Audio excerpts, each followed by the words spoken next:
ng seremonya ng pagsunod sa kalooban ng Panginoon. No? Una-una, si Jesus mismo nating Panginoon nagpabautismo rin. No? Ang bautismo dapat nating maintindihan, hindi ito nagliligtas ng kaluluwa. No? Pero kailangan itong gawin ng mga ligtas. Tayo tinubos ni Jesus, tayo tinatawad sa ating kasalanan, tinanggap natin siya bilang Panginoon, ligtas na tayo. At bilang ligtas, nararapat tayong sumunod sa ginawa ng Panginoon. So, ang bautismo ay ginagawa sa pamamagitan ng paglulubog ng isang tao sa ilalim ng tubig. No? Na kinakailangan, ibig sabihin kasi ng bautismo ay baptizo, to immerse, dapat ilubog. Na ang simbolo ng paglubog ay ililibing natin ang ating lumang pagkatao. Tapos tayo ngayon, sa pagkatapos na lumubog, tayo ngayon ay aahon sa tubig na aangkinin natin may bago tayong pagkatao. Na nilihis ng Panginoon at may pagpapasya na magpatuloy sumunod sa Diyos. Yun ang ibig sabihin ng bautismo. At ito ay hindi lang spiritual, ito ay kalooban ng Diyos, spiritual, at hindi lang spiritual, ito rin ay tinatawag na public confession. Ibig sabihin sa harap ng mga tao ay ipapahayag mo na nagdidesisyon ako na ako'y susunod sa Diyos. Na ako'y susunod sa kalooban ng Panginoon. Nagpapasya ako sa sarili ko na ako ay susunod sa kalooban ng Panginoon. No? So, dapat, kaya ako'y tinuturo ito kasi maraming nabautismuhan, hindi nila alam kung anong ibig sabihin ng bautismo. Akala ng iba, bautismo ay kaligtasan. Hindi. Ligtas ka na, kaya ka magpapabautismo. No? Ibig sabihin, inuunawa natin ito, tinuturuan. Kaya sabi ng Bible, dito nakalagay, Matthew 28 verse 19, dahil dito magsiyaon niya kayo at gawin niyong mga alagad ang lahat ng mga bansa na sila inyong bautismuhan sa pangalan ng Ama at ng Anak at ng Espiritu Santo. No? Ibig sabihin, gawing alagad, turuan muna. No? Kaya hindi tayo nagbabautismo ng, ikaw, halika, babautismuhan kita. Sa pangalan ni Jesus, dapat kang bautismuhan. Hindi tayo kaagad-agad. Ipinapaunawa natin anong ibig sabihin ng bautismo.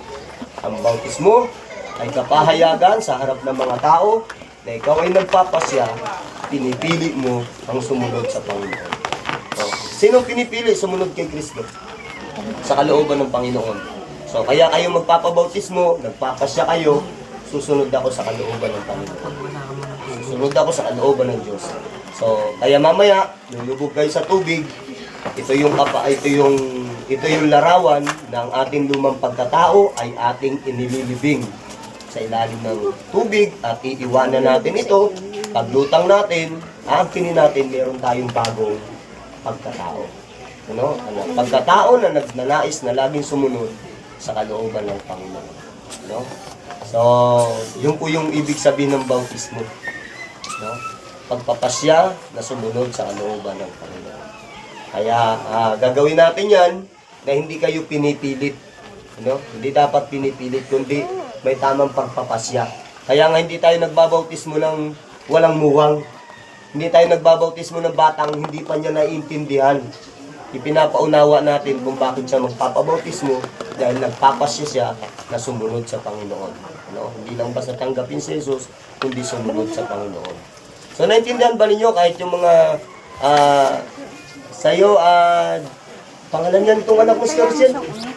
Si Lawrence. Lawrence, naintindihan mo kung bakit ka magpapabautismo? Ha? Bakit? Dahil nais mong sumunod sa kalooban ng Panginoon. Nagpapasya ka, pinipili mo na ikaw ay susunod sa kalooban ng Diyos.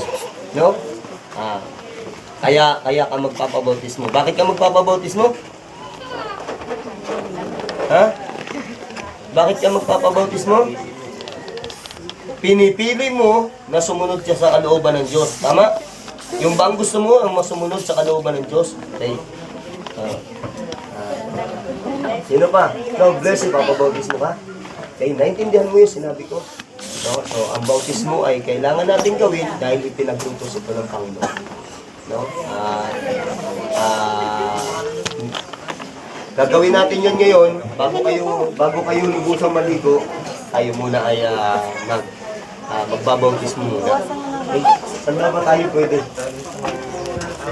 Sige, magpalit na kayo ng pambasa ninyo. Isang gawain na ipinag-uutos ng Panginoon, kaya gagawin natin ito dahil nagpapasya tayo na susunod tayo sa kalooban ng Diyos.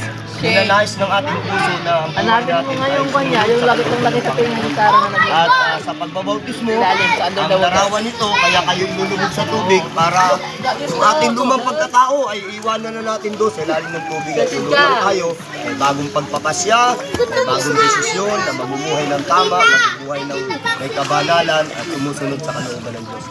Okay, pag-pray natin sila bago natin sila bautismuhan. Diyos, Amang Banal, na makapangyarihan sa lahat, sa pangalan mo, Panginoong Hesus, kami nagpupulit, nagpapasalamat, sapagkat narito po ang iyong mga anak, Panginoon, na iyong hinihit po ang puso. Sila po'y nagpapasya, Panginoon, na sumunod sa bautismo sa tubig, Panginoon.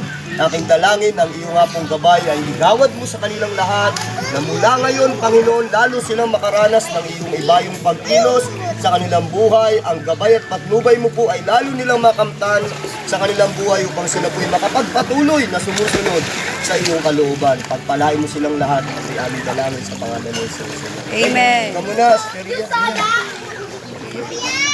Abot ba? Abot ba?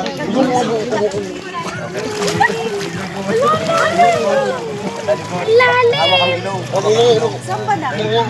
Oh, Panginoon, salamat po sa biyaya mo sa buhay ni Lilia. Siya po'y aming binabautismuhan sa oras na ito sa pangalan ng Ama, ng Anak at ng Espiritu Santo. Sa pangalan ni Jesus.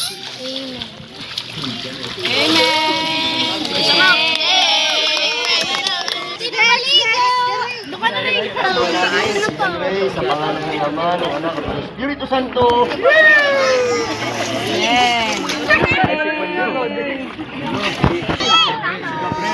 Gabriel, binabautismo ka namin sa pangalan ng Ama, ng Anak, ng Espiritu Santo.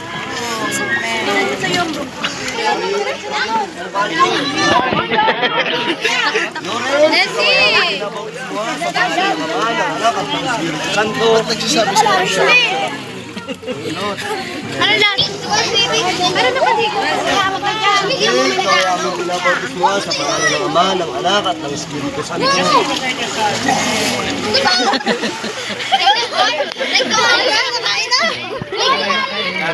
Ito ay aming binabautismo sa pangalan ng Ama, ng Anak, at ng Espiritu Ano sa'yo dyan? Huwag kayo sa likod! Santo. Ay, wag ka lang!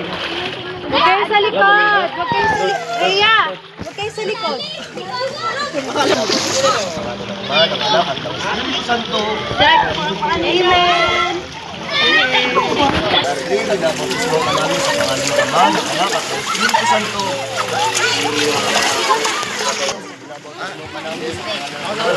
Kaloy!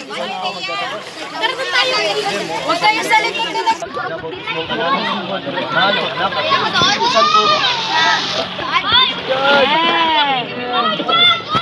Sa Panginoon, sa pagpapasya mo, kaya binabautismo ka namin sa pangalan ng Ama, ng Anak, at ng Espiritu Santo.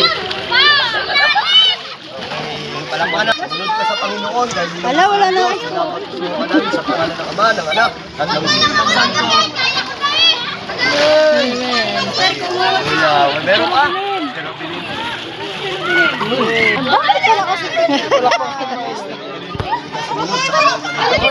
Binabautismo ka namin sa pangalan ng Ama, ng Anak, at ng Espiritu Santo. Okay, palakpakan natin ang Panginoon. Bless mo po ang lahat. Patuloy kami makasunod sa kanyang bando. Ay, bilang tuwa pa yun. Ay, pwede na. Swimming na.